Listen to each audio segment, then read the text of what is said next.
Merci à Dominique et à son association pour cette invitation. Nous allons faire cette présentation à deux, puisqu'il s'agit de mariage.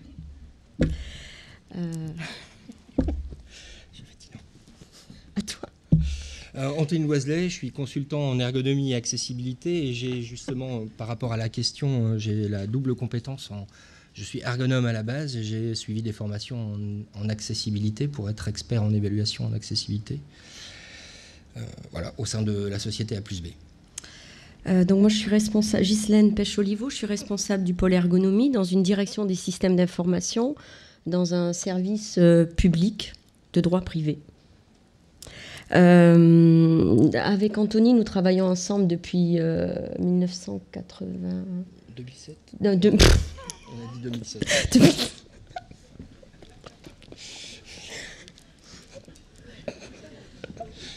Non, c'est bien. Depuis 2007, pardon. Et donc d'abord sur des interventions en ergonomie, je me ressaisis. D'abord sur des interventions en ergonomie, et ensuite nous avons initié ensemble un projet de mise en accessibilité du SI vers 2009. Merci.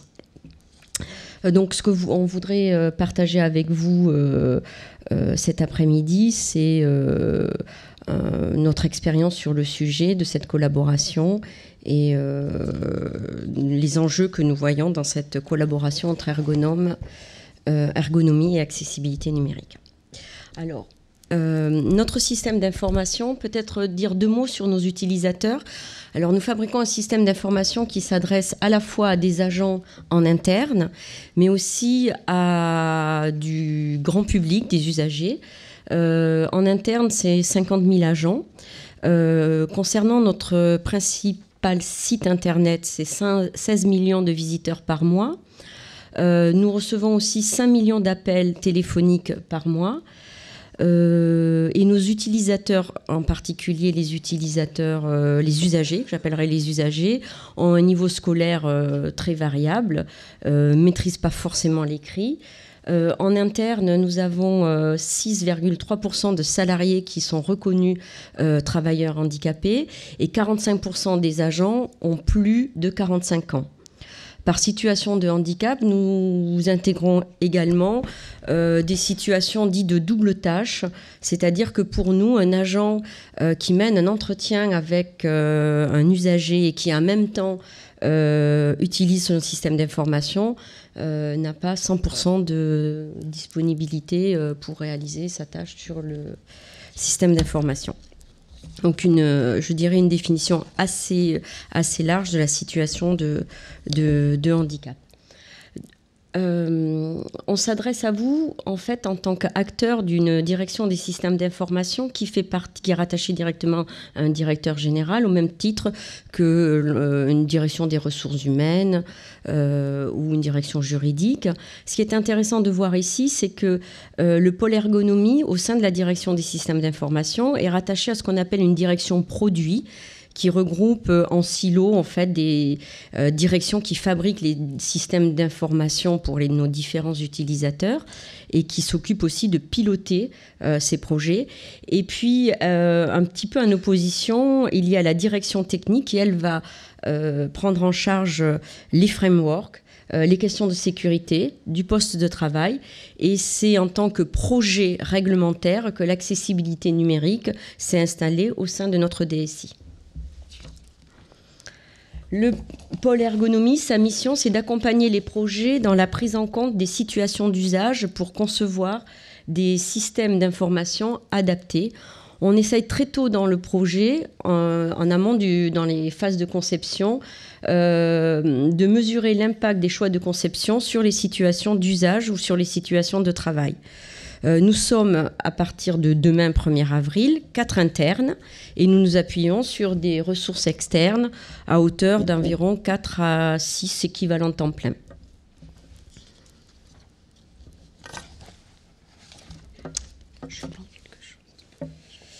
Alors, les modalités d'intervention, comme l'a présenté Christian tout à l'heure, on intervient à différents moment du processus de conception, assez en amont, et d'ailleurs à ce moment-là, on est plutôt mobilisé par ce qu'on appelle chez nous les métiers ou les maîtrises d'ouvrage pour comprendre et spécifier quels sont les contextes d'utilisation. C'est faire un petit peu montrer la différence entre la vraie vie et ce qui se passe dans la tête, la représentation que peuvent en avoir différents acteurs du projet.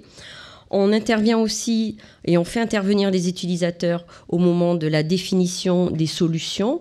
On a amené pas mal de maquettage par cas d'usage, au-delà du fait qu'on utilise Axure, qui est un petit peu la tarte à la crème des phases de conception, je crois, aujourd'hui. L'idée pour nous, c'est d'essayer de simuler au plus tôt l'activité future de l'utilisateur. Et puis, on fait...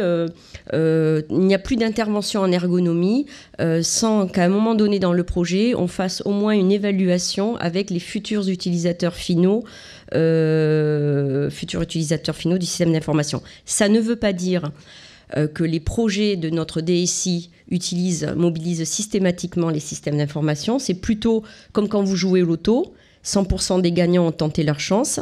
Mais chez nous, c'est un petit peu pareil. 100% des interventions en ergonomie mobilisent des utilisateurs. Mais il y a des gens qui ne jouent pas. Il y a des gens qui jouent pas. Donc le projet accessibilité, le projet accessibilité est né en 2009 avec un postulat que le système d'information est un déterminant important des conditions de travail. Et il a été initié par le département des conditions de travail au sein de la DGARH et le pôle ergonomie au sein de la DSI.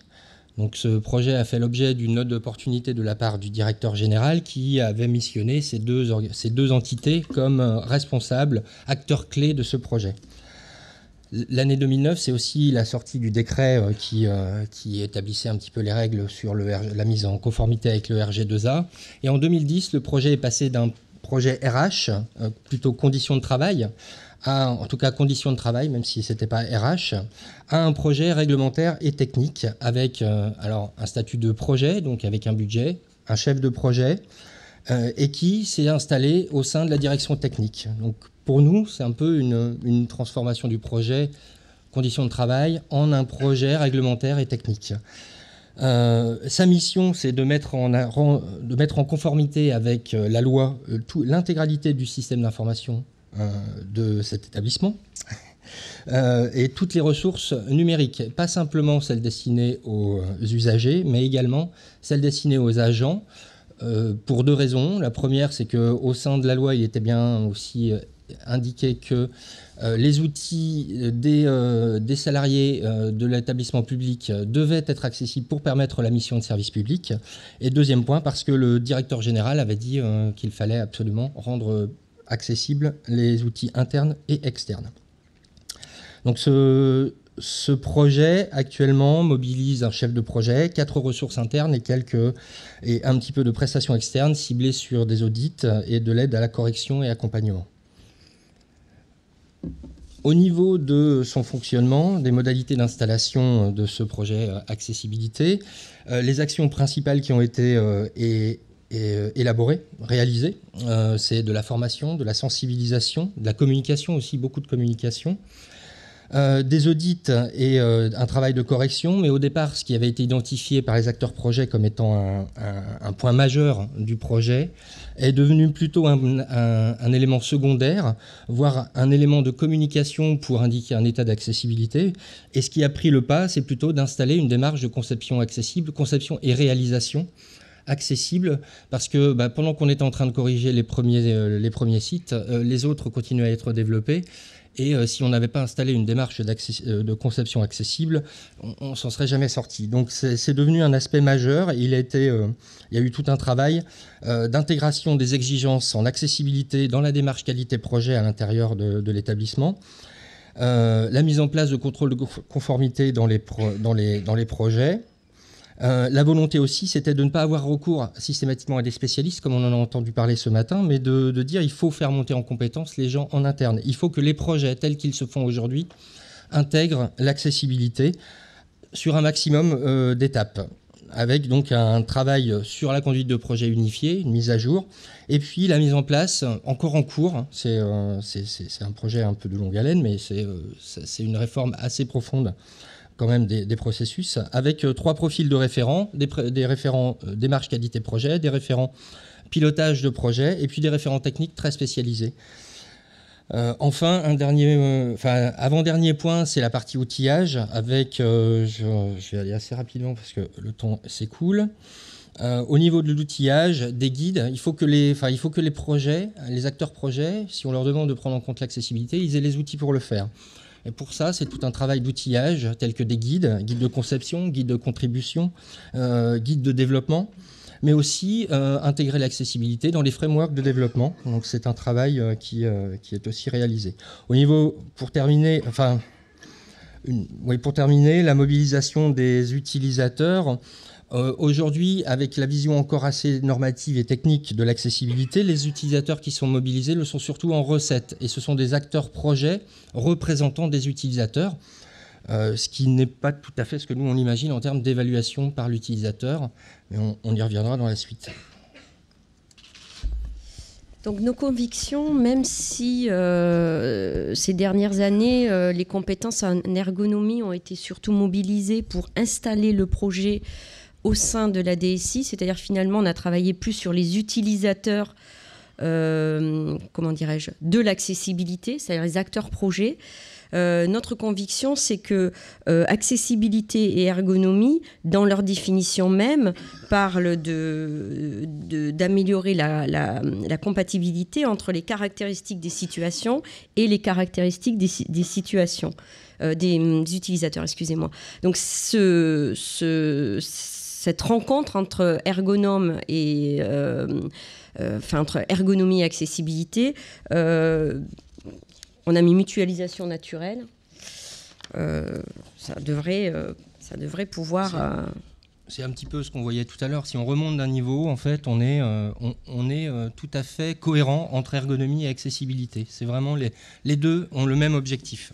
Dans la pratique, les choses ne se déroulent pas tout à fait de la même manière. D'ailleurs, on se faisait la réflexion tout à l'heure avec Anthony. Aujourd'hui, très peu, je mobilise pratiquement plus de ressources internes en ergonomie pour installer de l'accessibilité. Donc, je ne sais pas si on parle de mariage ou de divorce finalement. Il faut voir. Ce qui nous a paru intéressant de souligner, c'est que ergonomie et accessibilité produisent des référentiels, produisent des normes, des guides, dans une direction des systèmes d'information. Donc là, je parle vraiment de notre expérience. Ça nous semble incontournable. Un référentiel, une DSI, c'est une matière première qui lui parle. Et c'est une sorte de sésame, ouvre-toi pour installer de l'accessibilité ou de l'ergonomie dans une DSI. Enfin, nous, quand on fait de l'ergonomie depuis... moi, j'étais recrutée en 2000. Tant que je n'avais pas fait un premier référentiel, je pense que je n'obtenais pas l'attention et l'écoute de mes interlocuteurs. Alors, en plus, l'accessibilité, c'est réglementaire. Donc, dans un environnement, dans un service public, c'est un double sésame, ouvre-toi. L'ergonomie, ça l'est pas. Et l'avantage des référentiels, malgré tout, c'est que ça offre un niveau minimum de qualité, je ne sais pas si on peut dire comme ça, ergonomique et d'accessibilité. Si l'on regarde la comparaison entre ergonomie et accessibilité, si on compare les référentiels, alors si on a pris par exemple les critères de Bastien Scapin, au hasard, je ne sais pas pourquoi, parce qu'on travaille aussi beaucoup avec ces critères. Un des critères qui est marquant, c'est la compatibilité. La compatibilité, c'est adapter l'interface et les modalités d'interaction aux caractéristiques des utilisateurs et des tâches qu'ils réalisent. Compatibilité qui prend aussi en compte la compatibilité avec les matériels et les logiciels de navigation. Moi, j'entends accessibilité. Donc, pour moi, l'accessibilité, déjà, est intégrée à l'intérieur de l'ergonomie. Qu'un ergonome travaille sans faire d'accessibilité, c'est qu'il y a une difficulté. Enfin, il y a quelque chose d'important à mettre en avant dans la discipline. Ensuite, il y a des critères qui sont identiques. On y voit lisibilité, message d'erreur, structuration par des titres, pertinence des libellés. Là, on a une mutualisation. Les deux référentiels s'adressent ont des recommandations similaires. Et puis après, chacun a sa spécificité. Hein. C'est vrai que dans l'accessibilité, il y a quand même une partie technique qui est non négligeable et qui ne doit pas être négligée. Par exemple, la conformité aux règles du W3C. Et moi, en tant qu'ergonome, je ne vais pas pouvoir vous répondre sur ce point. Et de son côté, l'ergonomie, elle, va mettre aussi l'accent sur d'autres points qui sont plus l'interaction entre l'humain et le système, l'adaptation à la tâche, la gestion d'une charge de travail pour tous. Voilà, donc fort de ce constat, Ghislaine avait demandé aussi, à partir de 2012, que les ergonomes qui intègrent et qui interviennent pour l'ergonomie, ils aient la double compétence en ergonomie et accessibilité. Même si on laisse un peu de côté quand même la partie technique, hein, je vous rassure, parce qu'on est plutôt psychologue à la base. Un autre point important, pour nous, c'est l'accessibilité doit être prise en compte dans la conception. Les critères en ergonomie, on les utilise à la fois pour l'évaluation, comme le disait Christian Bastien tout à l'heure, mais aussi pour la conception. C'est un guide pour la conception. Alors on voit petit à petit les référentiels qui ont été rédigés fortement structurés autour de tests. On essaye maintenant, on voit de plus en plus des guides pour aider à la conception, mais ça nous paraît encore insuffisant. D'expérience, j'ai essayé une petite démarche qui était de comptabiliser le nombre de critères, le nombre de tests dans le RG2A qui sont affectés à des gens impliqués dans la conception. J'obtiens 52% des tests. Alors nous, on a travaillé aussi sur un guide de conception pour les équipes de la DSI et nous sommes arrivés à intégrer 78% des tests à l'intérieur de ce guide qui ont donc un impact sur la conception. C'est-à-dire qu'il faut réfléchir, bien avant de parler technique, il faut déjà réfléchir à la conception sur beaucoup de critères. Autre point, il y a un manque d'expertise des acteurs de la conception sur l'accessibilité. Donc ça, c'est quelque chose sur lequel il faut progresser.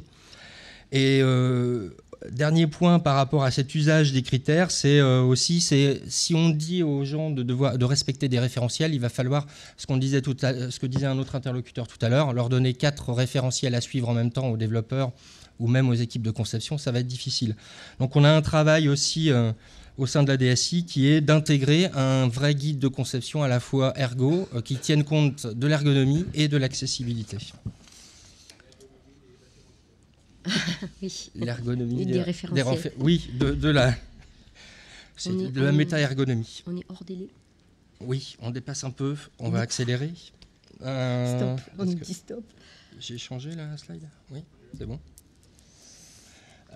Ensuite, les référentiels ne sont pas suffisants. Ce qu'il faut, c'est dépasser la norme, la rendre opérationnelle.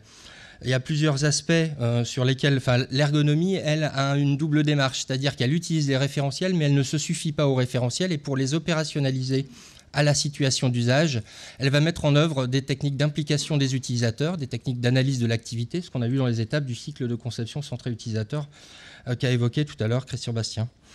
Il faut faire attention à ce que les référentiels aujourd'hui ne couvrent qu'une partie des problèmes rencontrés par les utilisateurs, que ces référentiels ne tiennent pas toujours compte des connaissances et des pratiques des utilisateurs. Et pour ça, notre conviction, c'est d'impliquer les utilisateurs dans la conception. Pour laisser la place aux questions, je voudrais juste terminer avec cette réflexion. Peut-être que ce qui nous semble être le frein majeur de l'intégration des utilisateurs dans les projets de conception d'une direction des systèmes d'information, c'est peut-être la question de la co-responsabilité de l'évaluation et de comment je vais dire ça. C'est-à-dire que beaucoup de chefs de projet sont encore évalués sur leur capacité à respecter un budget, à respecter un délai et à mettre en ligne des choses qui techniquement marchent. Et de notre point de vue, je nous mets tous les deux, de notre point de vue, il faudrait responsabiliser les DSI sur la qualité des services rendus par le couple système d'information en machine et les économies ou les apports que peuvent avoir pour l'entreprise cette collaboration. Un dernier point aussi pour conclure, aussi je peux conclure un petit peu. C'est de dire que la conception centrée utilisateur, c'est une conception centrée utilisateur pour l'ergonomie et l'accessibilité. Et que cette démarche, c'est une façon d'intégrer dans les projets les utilisateurs qui va permettre de prendre en compte toutes les situations d'usage, y compris celle du handicap. Merci. Merci. Merci Ghislaine, merci Anthony.